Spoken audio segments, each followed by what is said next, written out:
अंधेरे में बदल रही थी।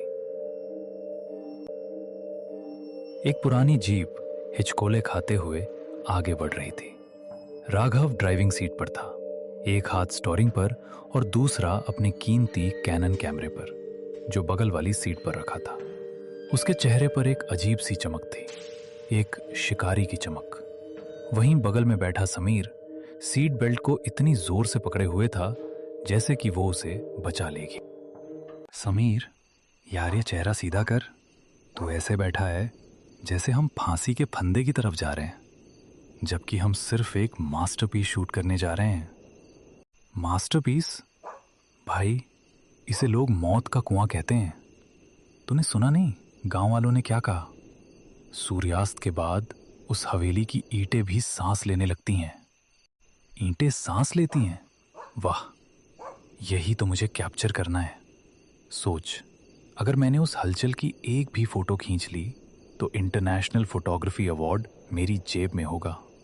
और तू बस डरता रहे। डर की बात नहीं है राघव, ये समझदारी है। हम बचपन से दोस्त हैं और तेरी इसी निडरता ने मुझे न जाने कितनी बार मुसीबत में डाला है। याद है वो स्कूल का पुराना स्टोर रूम? 3 दिन तक सस्पेंड हुए थे हम। और ये भी याद कर कि उस स्टोर रूम में हमें वो पुरानी फुटबॉल मिली थी जिससे हमने पूरा साल खेला। देख समीर, तू हमेशा से फट्टू रहा है, पर तू मेरा लकी चार्म भी है। तेरे बिना मेरी एडवेंचर ट्रिप अधूरी रहती है। दोनों की दोस्ती स्कूल के दिनों से थी। राघव हमेशा से साहसी था, जिसे खतरों से खेलने में मजा आता था, जबकि समीर एक सीधा साधा लड़का था जो किताबों और सुकून वाली जिंदगी को पसंद करता था। इस सफर पर आने की वजह भी राघव की जिद ही थी। राघव को एक नामी मैगजीन के लिए भारत की सबसे डरावनी जगह विषय पर फोटो सीरीज तैयार करनी थी। उसने समीर को यह कहकर मनाया था कि शहर की भीड़भाड़ से दूर एक छोटा सा रोड ट्रिप हो जाएगा।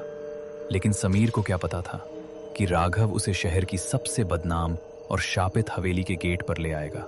गाड़ी के टायर सूखी पत्तियों और टहनियों को कुचलते हुए आगे बढ़ रहे थे।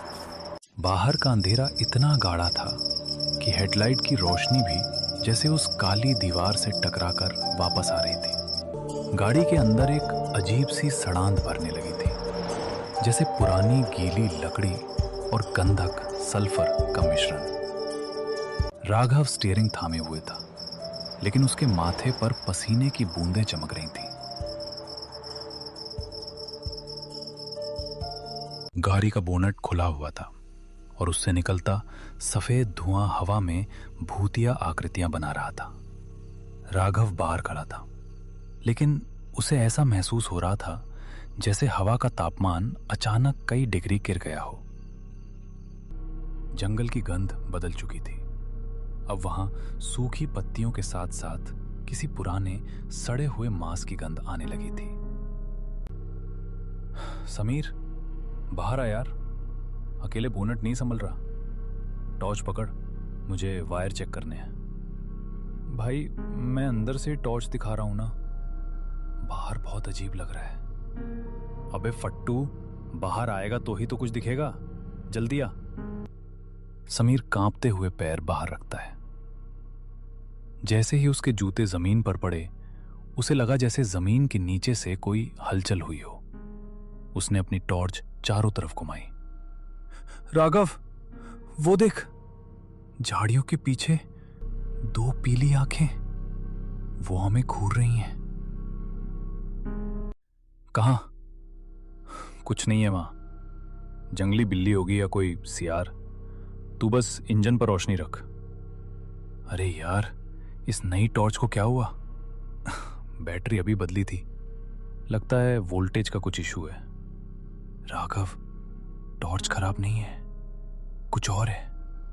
देख, उस बरगद के पेड़ के पास वो साया, वो इंसान जितना लंबा है, लेकिन उसके हाथ जमीन तक लटक रहे हैं।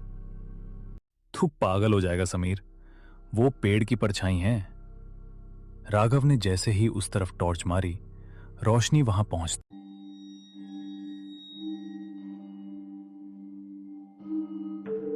आसमान में सूरज ढल रहा था और नारंगी रोशनी